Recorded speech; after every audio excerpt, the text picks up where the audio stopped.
Visoki gostje, gospe in gospodje. Konec prihodnjega tedna bo Slovenija dobila novo vlado. Za razliko kar od 3 pred njo bo to po dolgem času prva vlada, ki začenja svoj mandat v času gospodarske konjunkture. To upravičeno povečuje naša pričakovanja, da bo Slovenija v naslednjih letih vse splošno okrevala in napredovala. Možnosti vsekakor so pa tudi pasti. Toda, za razliko od let, ki so za nami, je v času pred nami veliko več odvisno od nas samih, kot je bilo morda pred leti odvisno od razmer v mednarodnem okolju. Gre za odgovornost, ki jo moramo potem takem skoraj v celoti prevzeti sami nase in za priložnost, ki je, kot smo že bili slišali, preprosto ne smemo zamuditi. Imamo razloge za previdno optimizem. Najprej glede nekaj o optimizmu. Optimizem zato, ker dva najpomembnejša makroekonomska kazalnika kažeta, da se je kriza v Sloveniji statistično končala. Gospodarska aktivnost se je v prvem četrtletju v primerjavi z enakim lanskim obdobjem povečala za 2,5% in je zdaj že tretje četrtletje zapored pozitivna. In drugič temu je končno sledila tudi povečana rast zaposlovanja. Poleg optimizma je koristna tudi previdnost. Previdnost pa zato, ker smo prvič še vedno soočeni z velikim problemom zadolženosti podjetij in njihovega zelo počasnega prestrukturiranja. Drugič, ker banke vodijo še vedno zelo zadržano ali konzervativno posojilno politiko. In tretjič zato, ker je strošek države v širšem pomenu v narodnem dohodku še vedno bistveno previsok in dodatno obremenjuje konkurenčnost našega gospodarstva. Previdnost v optimizmu pa si nikakor ne smemo razložiti tako, da je mogoče ali celo potrebno oklevati strukturnim reformam. Prav nasprotno, od njihove uveljavitve je pravzaprav ta optimizem v bistveni meri odvisen. Okrevanje, ki smo mu sedaj priča, bo trajnejše, če ga bo znala nova vlada spodbuditi z strukturnimi reformami. Če temu ne bo kos, bo tudi zaradi naših notranjih razmer znova prišel čas poslabšanja gospodarskih razmer in s tem zamujena priložnost. Nenazadnje imamo, spoštovane gospe in gospodje, s tem svojo lastno izkušnjo v zadnjih letih.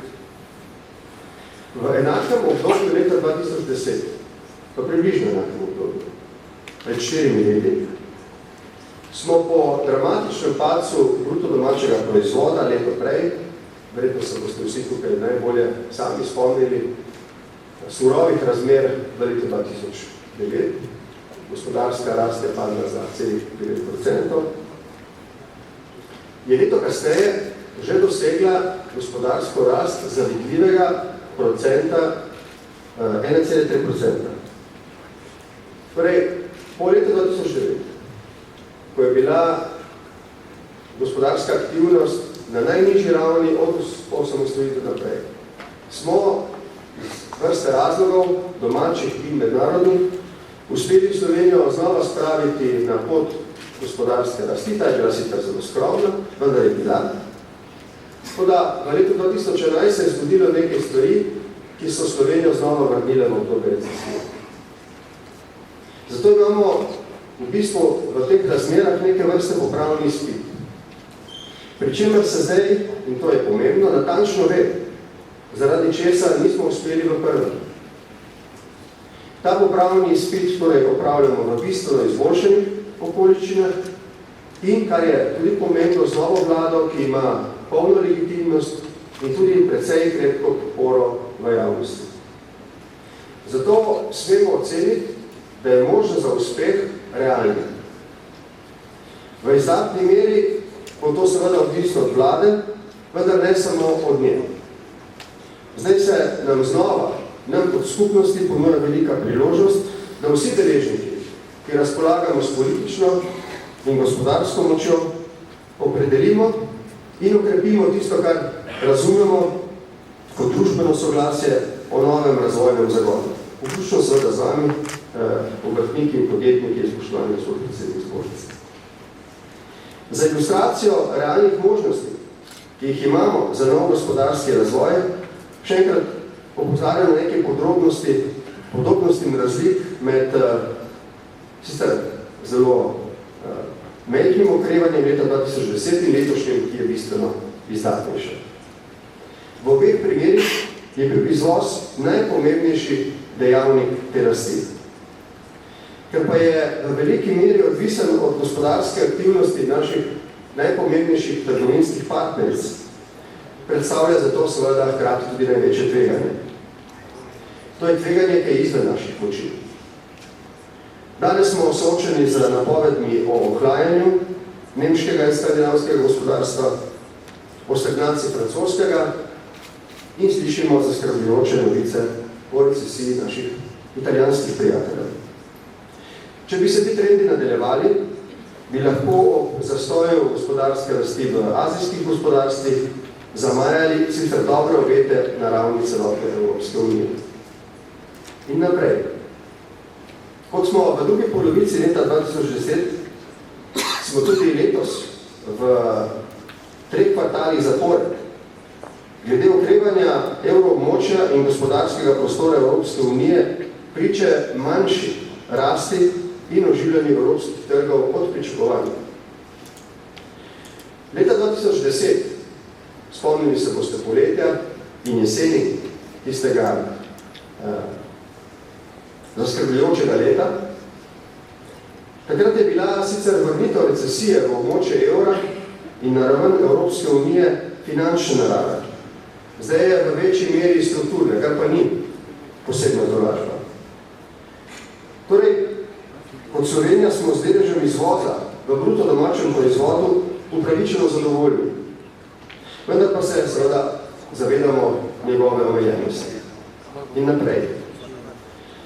Pred par leti sta po mnogični recesiji v naši državi, poleg omenjene krize evra, največ prispevali nadaljevanje zmanjšanja zasebne potrošnje in dolgotrajna šibkost na področju naložb. S to nevarnostjo se danes soočamo v enaki meri. Vendar pa je tudi nekaj okoliščin, ki so spremenjene na bolje. Ustanovili smo družbo za upravljanje terjatev bank. Po dolgem času in ogledanju smo močno in izdatno dokapitalizirali banke. Dali smo pospešek privatizaciji. In za odpiranjem za tuje naložbe vendarle odpravljamo nekaj pomembnih razlogov, ki so nas pred leti znova pahnili v gospodarsko recesijo. V procesu uravnoteženja javnih financ se bo tudi v tem in naslednjih letih gotovo nadaljevala polemika o ustreznem razmerju med varčevalnimi ukrepi in fiskalnimi spodbudami za okrepitev rasti. Tudi tukaj imamo nekaj izkušenj, ki nam pridejo pravo za naša bodoča ravnanja. Ni pametno, ni mogoče, pa tudi ni gospodarno ohranjati javne porabe in krepiti domačega povpraševanja z zadolževanjem, če hkrati ne uveljavljamo strukturnih reform, ki tudi v javnem sektorju zagotavljajo gospodarnost in učinkovitost. Zadolževanje je primerno, če ni namenjeno ohranjanju socialne države, pač pa krepitvi inovacij, naložb in seveda tudi fiskalnih spodbud za konkurenčnost in razvoj gospodarstva. V nasprotnem primeru pa je nespametno in negospodarno. Spričo vseh teh novih okoliščin, ki so vendarle krepko boljše, kot so bile leta 2010, in naših lastnih spoznanj, ki jih kot pametni ljudje pri naših bodočih ravnanjih moramo upoštevati, zato da napak ne bi ponavljali, imamo po potrebni politični volji končno vendarle realno in predvsej veliko možnost, da Slovenijo moderniziramo tako, da bo globalno konkurenčna in socialno povezana. V zadnjem času pogosto slišim, da vrača izvolitev nove vlade v Slovenijo politično stabilnost. To je res. Vendar to ne zadostuje. Politična stabilnost ni samo sebi namen. Pomembna, zares koristna je samo v primeru, če se to stabilnost izkoristi za uveljavljanje potrebnih sprememb. Če politična stabilnost omogoča vladi, da v takih razmerah sprejema praktične in strateške ukrepe za okrevanje gospodarstva in družbe. Glede te protislovnosti med nujnostjo reform in politično nepopularnostjo vlad je prva leta prevladalo po mojem napačno prepričanje, da se reforme in politična podpora vladi izključuje. Tudi politična obrt se bo morala spreminjati, tako kot se obrt sicer. Mi se bomo morali navaditi, da znamo izpeljati zahtevne politične spremembe tako, da jih bodo ljudje sprejeli. To pa bo mogoče samo tako, da jih ne bomo ukazovali, ampak da jih bomo v dialogu z vsemi, ki jih te reforme prizadevajo, da jih bomo znali predstaviti in tudi nazaj slišati kritike, neka čustva in občutke, ki jih ljudje ob tem imajo in jih upoštevati pri zasnovi, načrtu in izvedbi reform. Pogoj za to je, da zna vlada jasno povedati, zakaj se prizadeva, biti pa mora, kot sem rekel, sposobna tudi poslušati ljudi in njihova stališče in občutke in jih pri tem upoštevati. Spoštovani gospe in gospodje, Slovenija ima realno možnost, da se razvije v napredno državo 21. stoletja. Najpomembnejši pogoj, vsaj po mojih izkušnjah, zato je naša sposobnost za strukturne prilagoditve gospodarskim, tehnološkim in drugim spremembam v modernem svetu. Kot majhno nacijo in državo nas v bistvu ogroža zapiranje vase in beg pred temi spremembami v našem zunanjem okolju. Ne pa odprtost in dovzetnost za te spremembe. Še enkrat smo torej na prelomni točki, na nekem križišču, kar pomeni, da imamo pred nami različne možnosti in odgovornost, da se pravilno odločimo. Okoliščine, v katerih sprejemamo na tej prelomni točki odgovornosti, so torej vendarle za razliko od let prej bistveno ugodnejše, imamo pa tudi izkušnje z napačnimi odločitvami v prejšnjih letih. Če bomo pametni, pogumni in dovolj složni, zdaj končno lahko obrnemo stvari dokončno v pravo smer. Sčasoma se bo tako znova dvignil življenjski standard ljudi, okrepilo se bo znova zaupanje v institucije pravne in politične države in vrnilo se bo spodbudno in optimistično razpoloženje. Pravim, če bomo pametni, pogumni in složni. Srečno!